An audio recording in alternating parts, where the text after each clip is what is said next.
resultados iniciales de cuerdas es que el trabajo de Ramond, que mostramos en la diapositiva anterior, del año 71, él formuló la teoría en dos dimensiones. Usó este truco de formular la cuerda en dos dimensiones y descubrió realmente supersimetría en dos dimensiones. Pero supersimetría en dos dimensiones no es relevante realmente. Relevante si supersimetría existe en el universo, en el espacio-tiempo de 4 dimensiones o, según la teoría de cuerdas, quizá en unas cuantas dimensiones más.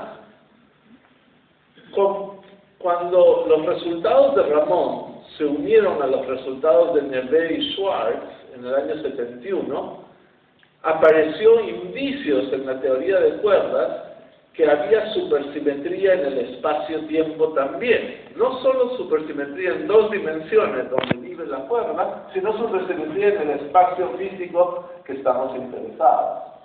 Esto fue sumamente interesante, pero recuerden que en el año 71 la idea de supersimetría todavía no era clara y debió esperar hasta el año 74, en el cual West y Sumino lo descubrieron concretamente en 4 dimensiones, pero ya había indicios de supersimetría también en cuerdas en el año 71.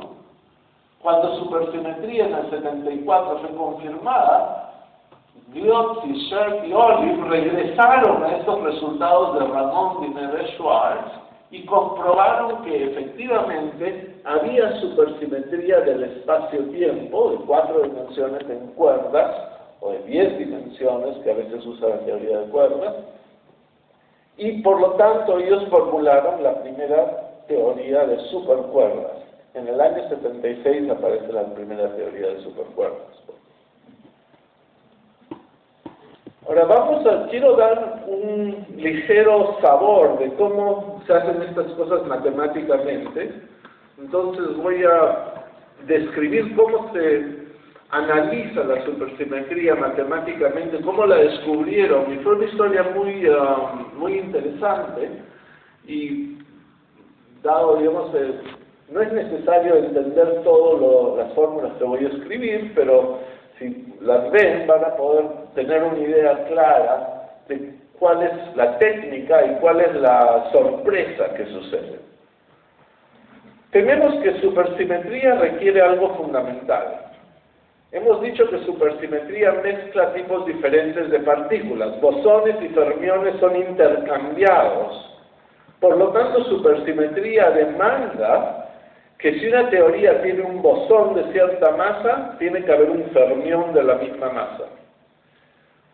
Asimismo, por lo tanto, a cada nivel de masa, si existen partículas de esta masa, o de una masa superior, o una masa aún superior, en cada nivel de masa debe haber un número igual de partículas bosónicas y fermiónicas, porque cada partícula bosónica tiene que tener una partícula asociada fermiónica. Eso requiere supersimetría.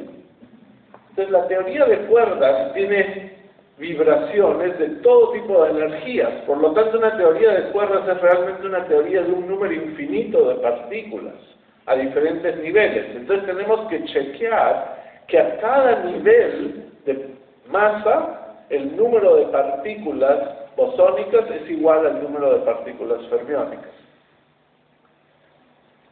Por lo tanto, hay que contar, tenemos que contar y calcular cuántas partículas bosónicas y cuántas partículas fermiónicas hay a cada nivel de masa.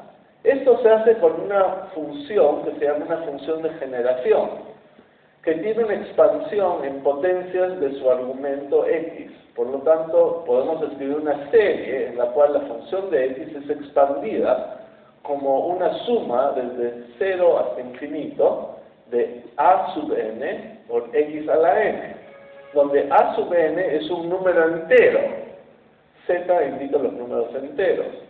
A sub n es el número de estados o número de partículas en el nivel de masa, en realidad masa al cuadrado, igual a n. Por lo tanto, digamos, vamos a hacer un ejemplo. Si una teoría tiene un estado o una partícula a cada nivel de masa al cuadrado, tiene una partícula a nivel 0, tiene una partícula a nivel 1, tiene una partícula a nivel 2. La función de generación es 0, para n igual a 0, x a la 0 es 1, por lo tanto hay una partícula, el coeficiente es 1 a nivel 0. Después, la potencia 1 viene acompañada del coeficiente 1, la potencia 2 viene acompañada del coeficiente 1, la potencia 3 del coeficiente 1. Todos los coeficientes son 1 porque decimos que esta teoría tiene una partícula en cada nivel de masa. Entonces, esta es la función que representa esta teoría, que tiene una partícula a cada nivel de masa, y esta suma se puede combinar en una manera elegante en esta función.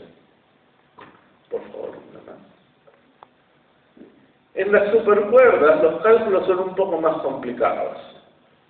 Por lo tanto, tenemos el trabajo de Ramón calculó cuántas partículas fermiónicas existían en cada nivel de la cuerda. Eso es lo que hizo Ramón.